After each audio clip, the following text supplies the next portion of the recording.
जय हिंद स्टूडेंट्स। आज आपकी क्लास में चैप्टर 9 में पढ़ेंगे आज अलजेब्रिक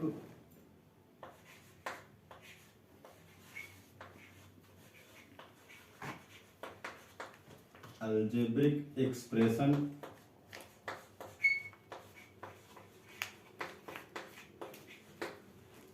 एंड आइडेंटिटीज।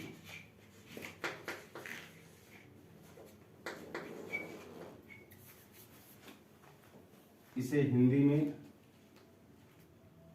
बीजीय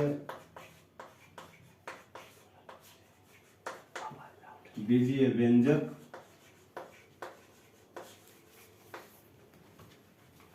एवं सर्वसमिकाएं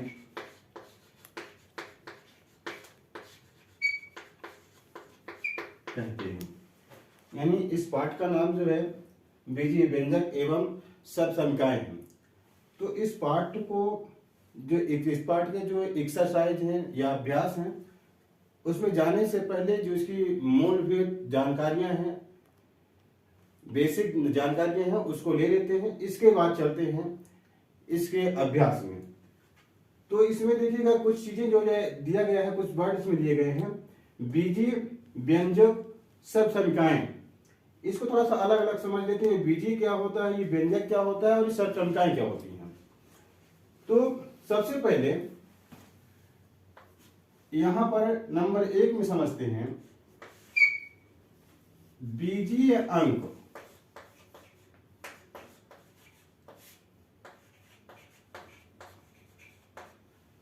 बीजीय अंक अलजेब्रिक डिजिट।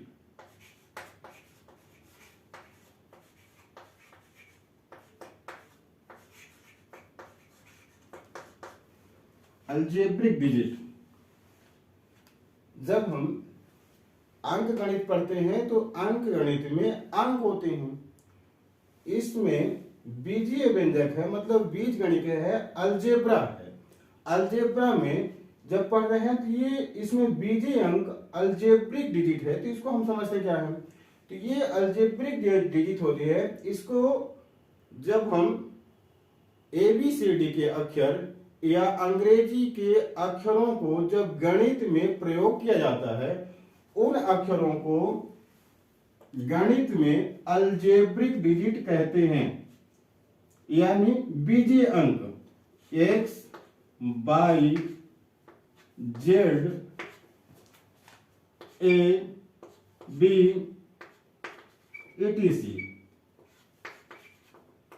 मतलब 1 से लेकर Z तक जितने भी अक्षर हैं, यदि इनका प्रयोग गणित के सवालों के लिए किया गया है तो ये अक्षर गणित में बीजीय अंक कहलाएंगे। इतना समझ में आया होगा। अब चलते हैं दूसरे नंबर पर है व्यंजक।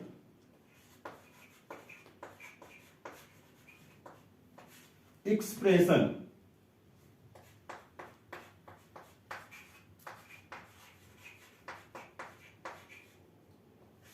एक्सप्रेशन। अब व्यंजक जो है, व्यंजक को कुल मिला के हम कह सकते हैं सरल तरीके से कि व्यंजक एक सवाल है। और सवाल कैसा, जिसमें न्यूमेरिक अंक, न्यूमेरिक डिजिट और अलजेब्रिक डिजिट दोनों शामिल हों, दोनों से मिलाकर के सवाल किया गया हो या सवाल करने के लिए लिखा गया हो या कहा जा रहा हो, उसको कहा जाता है व्यंजक, एक्सप्रेशन। जैसे ये कह दिया जाए 2x + 3, ये 2x + 3 एक सवाल बन गया। और यह सवाल, इस सवाल में देखते हैं कि ये न्यूमेरिक डिजिट 3 है, यहां 2 न्यूमेरिक डिजिट है, इसके साथ में x ये अलजेब्रिक डिजिट भी शामिल है। तो जब अलजेब्रिक डिजिट और न्यूमेरिक डिजिट दोनों से मिलकर कोई सवाल कहा जाए या हल करने के लिए दिया जाए तो उसको कहा जाता है व्यंजक, एक्सप्रेशन। अगले नंबर पर, थर्ड नंबर में सर्व समीकाएं।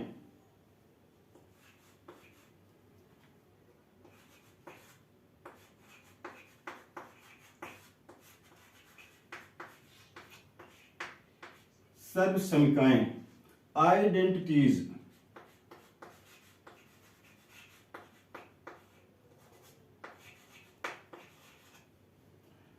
आइडेंटिटीज, अब इसमें इस सब समीका दिया गया है। अब सब समीका क्या है? सब समीका को हम सरल तरीके से यदि कहें तो बीजीय व्यंजक को हल करने के लिए यह एक तरह का सूत्र या फार्मूला है। कुल मिलाकर के ये जो फार्मूला होगा, यह सूत्र होगा, वह समीकरण के रूप में होगा। तो अभी यहां पर एग्जाम्पल के लिए हम समझ लेते हैं, एक आध ठो सब समीकरण देख करके ये सब समीकरण होती रहती हैं।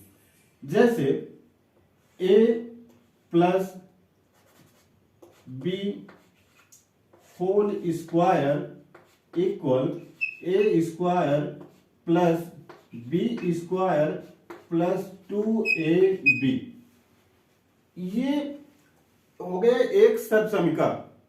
सब समीका का मतलब, अगर इसको हम विच्छेद, ये जो शब्द दिया गया इस शब्द को विच्छेद करें तो सर्व और समीकाएं, यानी ये इधर समीकाएं का मतलब ये समीकरण और सर्व, यानी ऐसा समीकरण जो उससे संबंधित सभी सवालों के लिए लागू हो। तो ऐसा सूत्र जो उससे संबंधित जितने भी सवाल हों सबके लिए समान रूप से लागू हो, उसको कहा जाता है सर्व समीका। अगले नंबर पर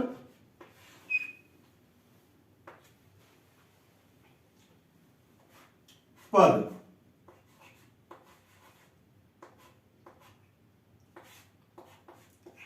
इसको कहते हैं टर्म्स। अब यहां पर सब समीका में देखते हैं और इधर व्यंजक में देखते हैं।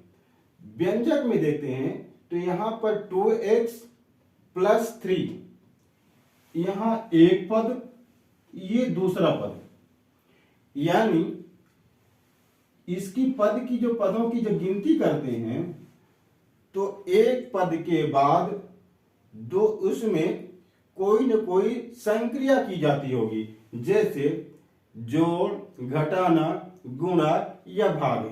इसमें से कोई भी संक्रिया यदि की जा रही है उसके बाद कोई दूसरा अंक आ रहा है, उसको दूसरा पद बोलेंगे।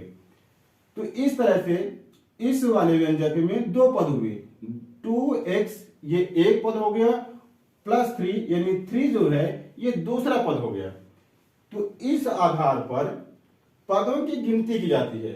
मतलब यदि एक पद है तो उसको एक पदी, दो पद है तो द्विपदी, तीन पद है तो त्रिपदी, और तीन से यदि ज्यादा है तो उसको बोला जाता है बहुपदीय, मतलब बहुत सारे पद। तो यहां पर पद समझ में आया होगा। तो पहला नंबर इसमें कहा जाता है पद में कौन सा है? पहला नंबर है एक पदीय। एक पदी, इसको बोला जाता है मोनोमियल। मोनोमियल्स। दूसरा मोनोमियल्स देख लेते हैं। मोनोमियल्स कैसे होते हैं? जैसे 2x 4z या 5y। इसमें देखिएगा इनके बाद कोई संक्रिया नहीं है, ये सब अलग अलग हैं। ये हो गए, ये सब एक एक पद में, इनके साथ कोई संक्रिया नहीं है, कोई अलग से पद नहीं जुड़े हुए हैं। दूसरे नंबर पर है द्विपदीय।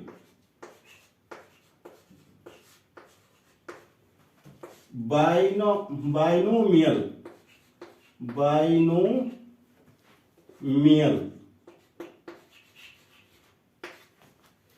अब ये कैसे होते हैं? इसमें 2x प्लस 4 और 6z माइनस 3, इसमें ये एक पद हो गया, ये दूसरा पद हो गया, यानी ये पहला व्यंजक में देखिए इसमें दो पद हैं 2x + 4। दूसरे व्यंजक में देखते हैं तो 6z - 3, यानी एक पद और दो पद। तीसरे नंबर पर त्रिपदीय,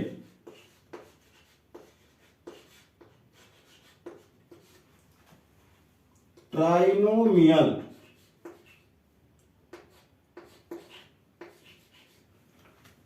ट्राइनोमियल्स। ये ट्राइनोमियल्स एक एग्जांपल इसका देखते हैं 3x + 2y + 4। यहां 1 2 3, इसमें तीन पद हो गए। फिर है चौथा नंबर बहुपदीय,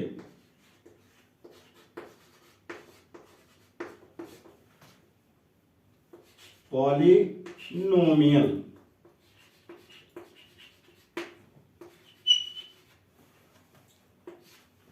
इसमें तीन से ज्यादा पद होंगे, जैसे 6z + 3y - 2x + 4।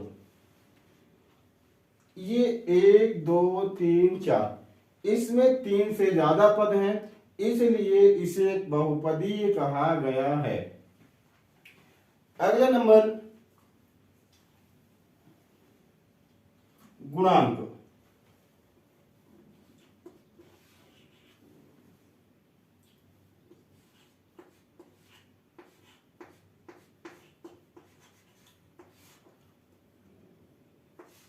कोएफिशिएंट,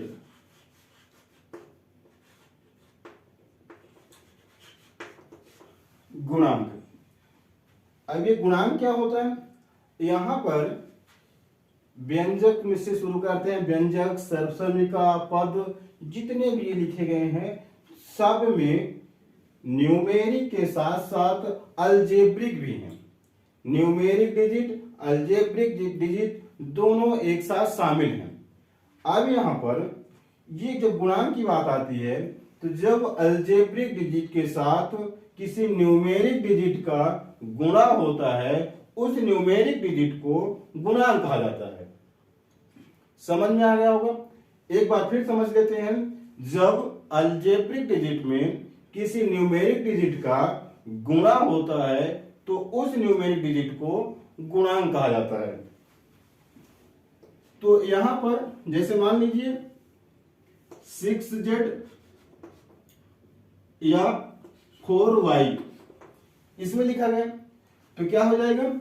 ये हो जाएगा 6 ×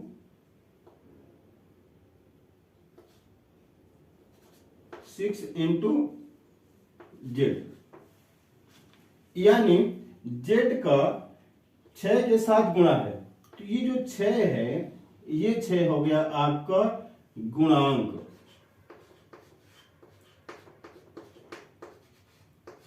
ठीक इसी तरह से इसको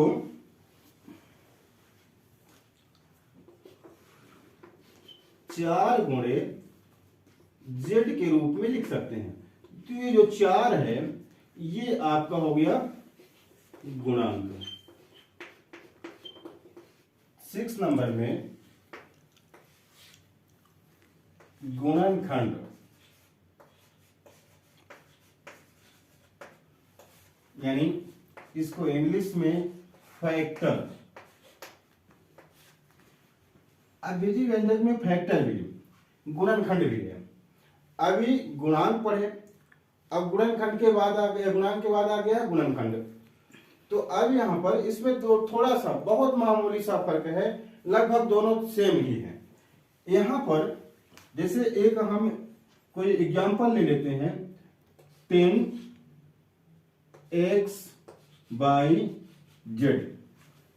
+ 2x + 3। मान लीजिए इतना बड़ा एक व्यंजक है। अब ये कहा जाए फाइंड द फैक्टर, तो अब यहां पर इसमें जब इसका जो फैक्टर, इसका गुणनखंड निकालना है तो पहले इसको हम समझ लेते हैं। इसका जो वर्ड लिखा है गुणनखंड, ये गुणनखंड क्या है? यहां अलग अलग कर दें तो गुणनखंड का जो शब्द अलग करेंगे तो यहां देखिएगा दो शब्द बन जाएंगे, गुणन और खंड। यानी ये जो है गुणन का मतलब गुणा किए गए और खंड का मतलब टुकड़ा। यानी जो शब्द जो इसमें पद दिया गया होगा उस पद को गुणे के टुकड़ों के रूप में कैसे लिख सकते हैं या कैसे लिखा जाता है, उसी को हम बोलते हैं गुणनखंड। तो जैसे यहां 10xyz प्लस 2x प्लस 3, अब इसका गुणनखंड निकालते हैं तो पहले पद का गुणनखंड देखते हैं। तो ये कितना हो जाएगा, यहां पर ये हो जाएगा 10 यानी 10, यहां पर मल्टीप्लाई प्लस इस multiply x multiply by multiply z, ये हो गए इसके गुणनखंड। यानी 10x/z का ये इतने हो गए गुणनखंड। फिर ये एक पद है, दूसरा पद ये 2 इंटू ये मल्टीप्लाई x, ये हो गया दूसरे पद का। और ये है तीसरा पद, ये इसमें कोई अलजेब्रिक डिजिट नहीं है, यानी बीजीय अंक नहीं है। ये हो गया इसका गुणनखंड। गुणनखंड समझ में आ गया होगा। यदि समझ में नहीं आता है तो आप पूछ सकते हैं, कमेंट कर सकते हैं। फिर अगला नंबर है 7वें नंबर पर समान पद लाइक टर्म।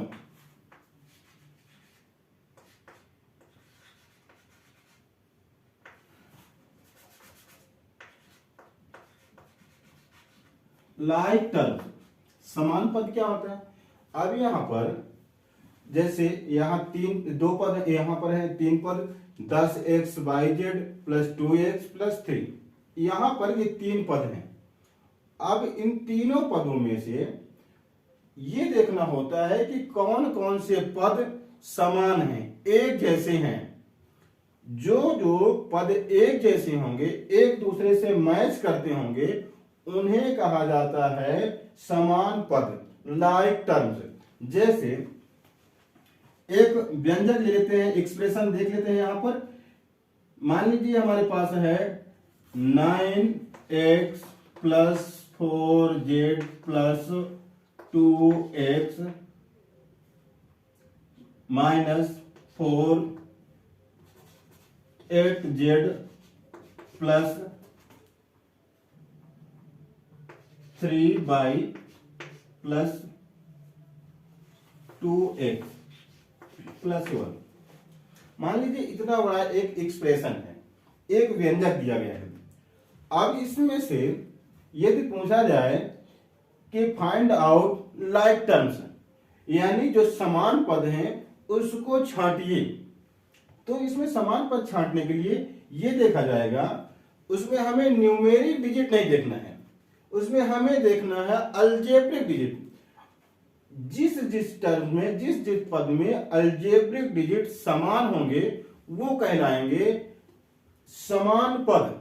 जैसे 9x 2x 2x, यहां देखिए यहां भी x है, यहां भी x है और यहां भी x है।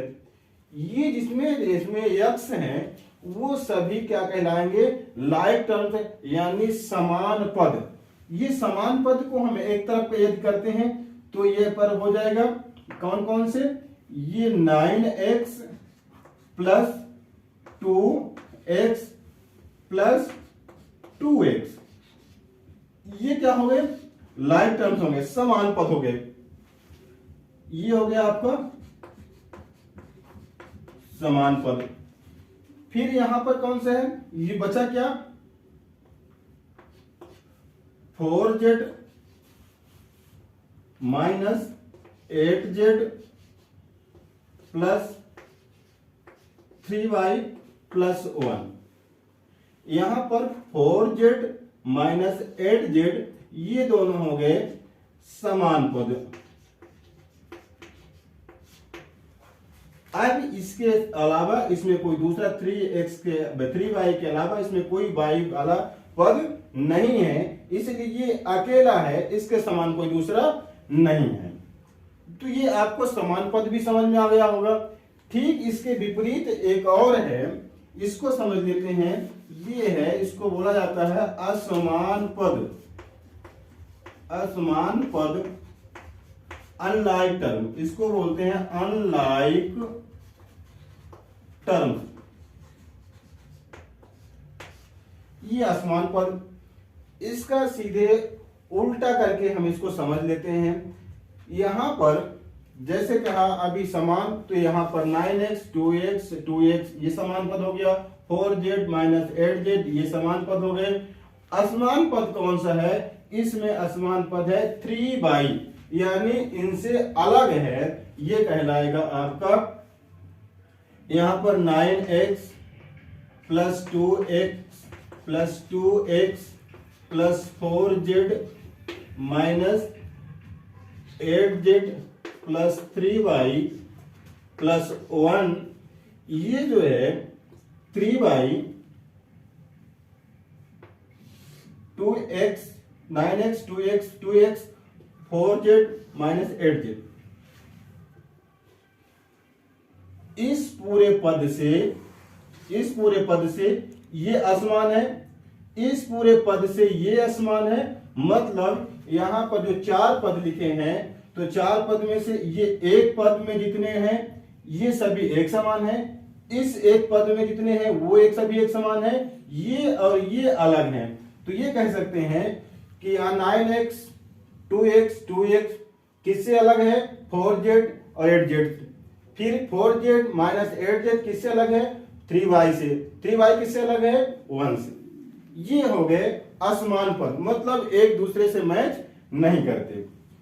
फिर अब जो इसके आधारभूत जानकारी है, यानी सवाल को हल करने में जिसकी आवश्यकता होगी, आगे जो जो शब्द मिलेंगे या जिसकी जरूरत होगी, वो अभी आप इन 8 चरणों में सबको समझ में आ गया होगा, या ये जो समझाया गया, जो बताया गया, तो उम्मीद करता हूं कि आप सभी को ये समझ में आया होगा। ये समझ में कहीं पर नहीं आता, कहीं पर डाउट है, तो आप कमेंट सेक्शन में लिख सकते हैं, कमेंट बॉक्स में लिखें और वहां पूछें कि सर यहां पर समझ में नहीं आया।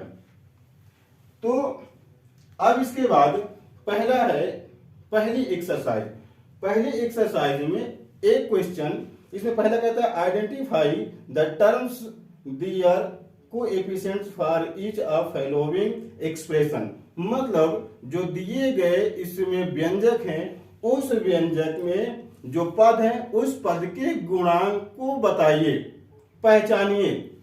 तो जो गुणांक को पहचानना है, तो अभी जब हम पढ़ रहे थे, गुणांक पढ़ रहे थे, कोएफिशिएंट पढ़ रहे थे, तो उसमें से दो पद रहता है या एक पद है, उस पद में अलजेब्रिक डिजिट के साथ जो भी न्यूमेरिक डिजिट होगा वही कहलाएगा उसका गुणांक या कोएफिशिएंट।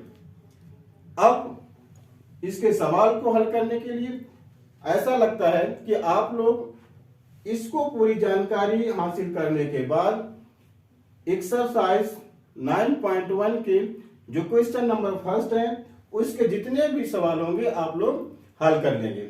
यदि नहीं हल कर पाते हैं तो आप इसके लिए अगली वीडियो देखिए। धन्यवाद।